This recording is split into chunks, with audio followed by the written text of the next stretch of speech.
পূজা করুন। কর্কট রাশি, আজকে মানসিকভাবে কিছুটা চাপ অনুভব হতে পারে, কোনো কিছুকে নিয়ে ভীত থাকতে দেখা যেতে পারে। আজ কিছুটা নিজের কমফর্ট জোন থেকে বেরিয়ে এসে কাজ করতে হতে পারে। কিছুটা সময় আজকে দিতে হবে নিজেকে, অস্থিরতা ত্যাগ করে স্থির হয়ে এগিয়ে যেতে হবে। কিছুটা কষ্টের মধ্যেই আজকে যেতে হতে পারে, কোনো বিবাদের পরিস্থিতিও তৈরি হতে পারে। আয় কিছুটা কষ্টের মধ্যেই উপার্জন করতে হতে পারে। অহেতুক ও অবাঞ্ছিত কার্যে নিজের সময় অপচয় না করে কোনো একটি লাভকারী কার্যে নিজের পরিশ্রমকে লাগানো উচিত, যেটা আপনার আজকে অর্থ এনে দেবে।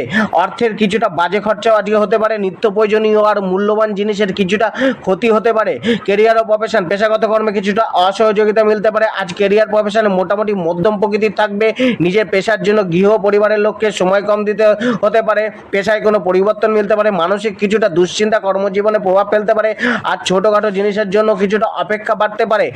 জবের কেনার মধ্যে আত্মবিশ্বাস বাড়বে, মন কিছুটা প্রসন্নই থাকবে। আজকে